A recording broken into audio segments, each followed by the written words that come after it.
30 years ago, when I was a new novice at the Hill Pagoda, washing dishes was far from enjoyable. During the season of retreat, when all the elder monks remained at the monastery, two of us novices were left to prepare meals and scrub dishes for over 100 monks.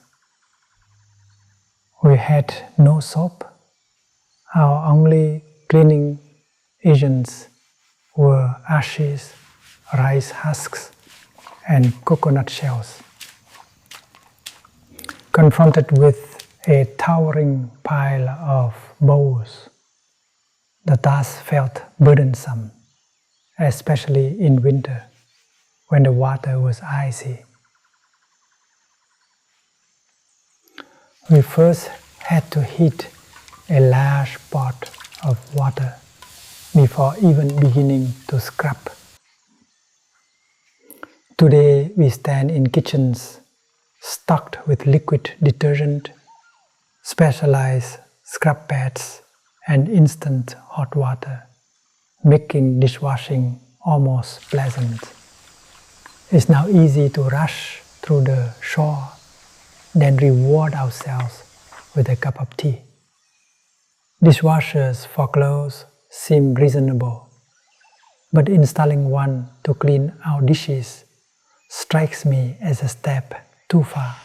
Yet the practice I advocate is simple. While washing dishes, do nothing but wash dishes.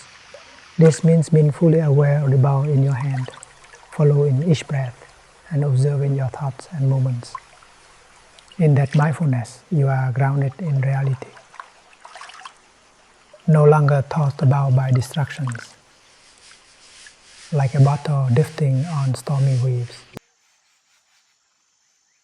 In the US, I have a dear friend named Jim Forrest, whom I met 8 years ago during his work with the Catholic Peace Fellowship. Last winter he visited, and as usual I washed the dishes after our evening meal, before gathering for tea. One night Jim offered to take over.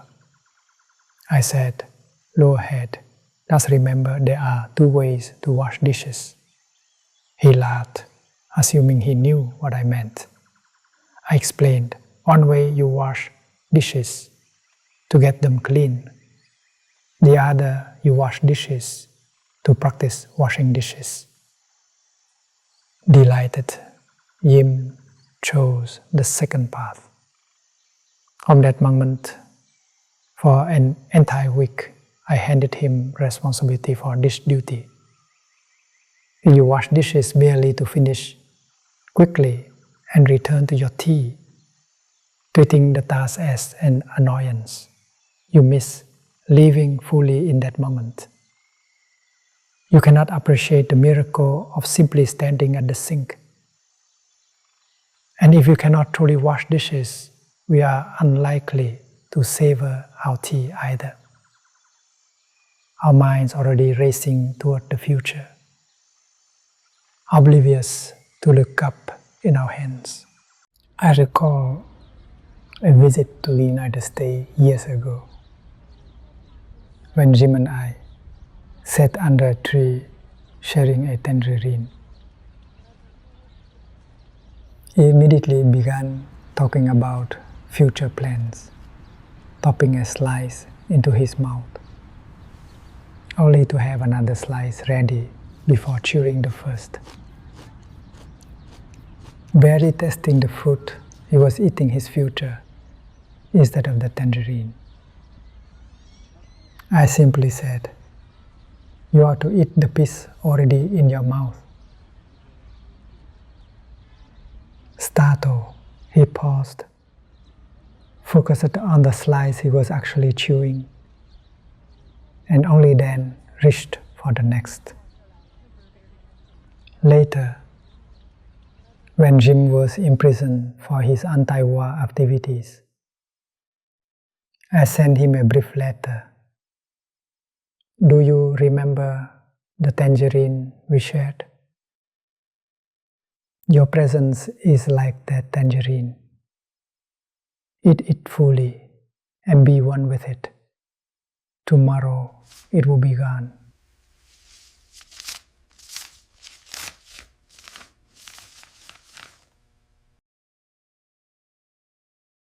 More than 30 years ago, upon entering the monastery, I was given a slim book,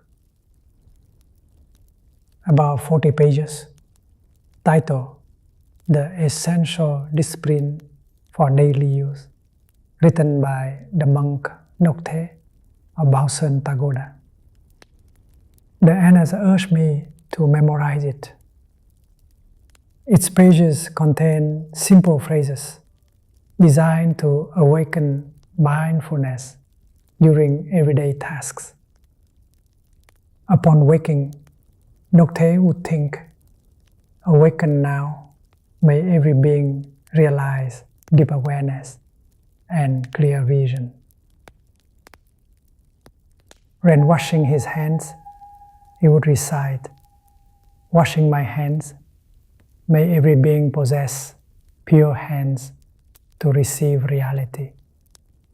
With these sentences at hand, we young novices could anchor our awareness while donning robes, washing dishes, using the latrine, folding mats, holding water, or brushing teeth.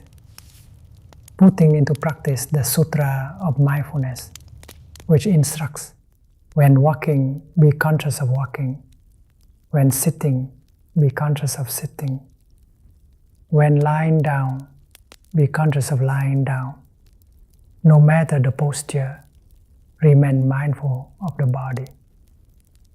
But mindfulness must extend beyond bodily positions to encompass each breath, movement, thought, and feeling. The Anapanasati Sutta, the Sutra on mindfulness of breathing, translated into Chinese in the 3rd century by Khương Tăng Hội as guarding the mind, teaches 16 methods of using the breath to sustain mindfulness.